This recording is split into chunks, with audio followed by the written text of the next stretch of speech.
조갑제 TV 시청자 여러분 안녕하십니까. 2020년 10월 10일 저녁 11시입니다. 오늘 오전에 북한에서는 노동당 창건 75주년 기념 열병식이 있었고, 이것을 실황 중계하지 않고 오후에 녹화 방송을 했습니다. 그 방송을 보면은 이른바 신종 미사일 4종이 공개가 되었습니다. 아주 길다란 이동식 발사 차량에 실린 신형 ICBM이 등장을 했는데, 이 바퀴가 22개나 되는 이동식 발사 장치를 갖고 있었습니다. 그리고 신형 SLBM, 즉 잠수함 발사 탄도 미사일 또 공개가 되었고, 북한판 이스칸데르 등 탄도미사일 사거리가 좀 짧은 단거리 탄도미사일, 그리고 방사포, 초대형 방사포 등등 해가지고 신무기 4종 세트가 공개가 되었는데, 이거는 한국과 미국이 가지고 있는 이 사드 등으로는 요격이 사실상 불가능하다. 저기에 핵폭탄을 싣고 오늘 밤이라도 남한으로 날리면은 우리는 지구상에서 지워질 수도 있다라는 현실을 극명하게 보여주었습니다. 그런가 하면은 김정은은 연설을 통해서 북한의 당면 고민을 털어놓기도 했습니다. 이렇게 연설을 했습니다. 상당히 솔직한 면만 제가 골라보았습니다. 동지들, 하늘 같고 바다 같은 우리 인민이 너무도 크나큰 믿음을 받아 안기만 하면서 언제나 제대로 한번 보답이 따르지 못해 정말 면목이 없습니다. 제가 전체 인민의 시림 속에 위대한 수령님과 위대한 장군님의 위협을 받들어 이 나라를 이끄는 중책을 지니고 있지만 부족해 인민들이 생활고에서 벗어나지 못하고 있습니다. 그럼에도 우리 인민들은 언제나 나를 믿고 나를 절대적으로 신뢰하고 나의 선택을 그 무엇이든 지지하고 받들어주고 있습니다. 면목이 없다, 생활고로 시달린다. 상당히 솔직한 인정이네요. 그러면서 이제 남은 것은 우리 인민이 드는 고생을 모르고 유족하고 문명한 생활을 마음껏 누리게 하는 것입니다.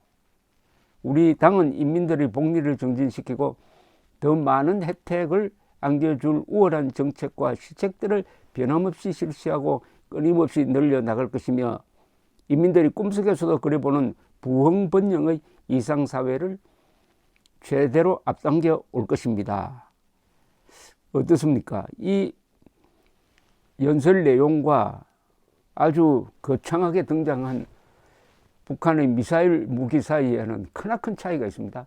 미사일만 보면은 북한은 세계적 강대국이어야 합니다. 그러나 생활고를 보면은 저 아프리카 수준보다도 못합니다. 극과 극입니다. 즉 어제 연설과 오늘이죠. 참 오늘이고 많은 분은 들으실 때는 어제가 되겠습니다. 저 연설과 저 열병식의 격차, 저게 북한의 고민이죠. 저런 군사력을 만들기 위해서 인민들의 삶을 희생하다가 보니까 저런 면목이 없다는 이야기가 나온 것입니다. 저게 북한의 강점이기도 하고 북한의 약점입니다. 한편 남북한을 이렇게 보면은 일단 좋고 나쁘고를 떠나서 북한의 저런 군사력 건설은 대단합니다. 더구나 장거리 미사일까지 지금 개발해가지고 미국을 칠 수 있는 전략 핵무기까지 지금 완성 직전에 있는 걸 보면은 저렇게 작은 인구로서 저런 경제력 가지고 어떻게 저런 군사력을 만들었는지 아주 경탄할 정도입니다. 칭찬한다는 이야기가 아닙니다. 어쨌든 놀랄 정도입니다. 한편 휴전선 남쪽의 한국도 대단하죠.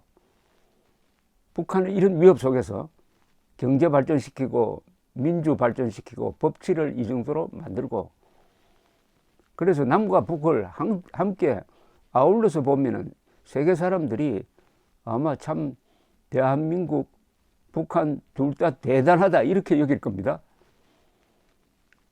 대단하다. 한강의 기적만 있는 게 아니라 평양의 기적도 있구나.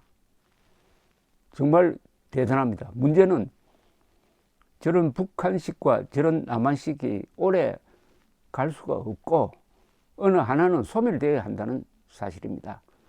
북한식이 남한식을 먹고 해가지고 한반도 전체를 김일성 체제로 만들든지 아니면 남한의 자유민주주의 시장경제가 북한을 삼켜가지고 한반도 전체를 자유의 땅으로 만들든지 둘 중에 하나입니다.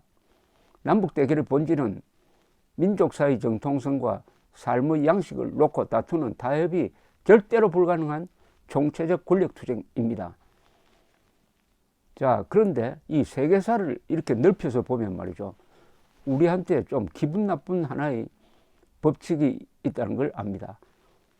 우리처럼 남북이 이렇게 대결을 할 때는 대체로 북쪽이 이깁니다. 제가 한번 꼽아보겠습니다. 1860년대 노예 문제를 가지고 미국의 남북이 대결했습니다. 남북전쟁이죠. 북군이 이겼습니다.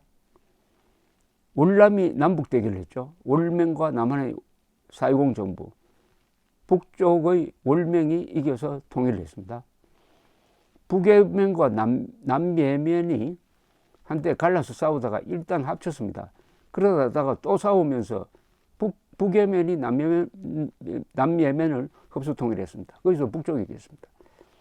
중국 역사를 쭉 보면 대체로 북방에서 일어나 남쪽으로 밀고 내려와서 통일하는 경우가 많았습니다. 특히 몽골, 요나라, 금나라의 이 유목민족 군대가 송나라 잘 사는 배부른 송나라 군대를 이긴 게 대표적입니다. 수나라, 당나라도 다 북쪽 세력이었습니다. 근데 거의 유일한 예외가 하나 있습니다. 이게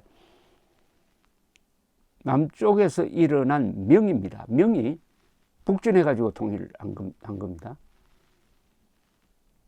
독일에서도 북방의 프루시아가 남방의 바이에른, 지금 뮌헨 지방의 바이에른을 흡수를 해가지고 북쪽 세력이 통일을 했습니다. 프랑스에서도 북방의 파리 세력이 남방의 부르고뉴를 흡수해가지고 통일을 했습니다. 스페인에서도 북방의 기독교 세력이 밀고 내려와가지고 남방의 이슬람 세력을 몰아내고 1492년 그라나다를 점령함으로써 통일을 했습니다. 여기서도 북쪽이 이겼어요. 이것뿐만 아닙니다.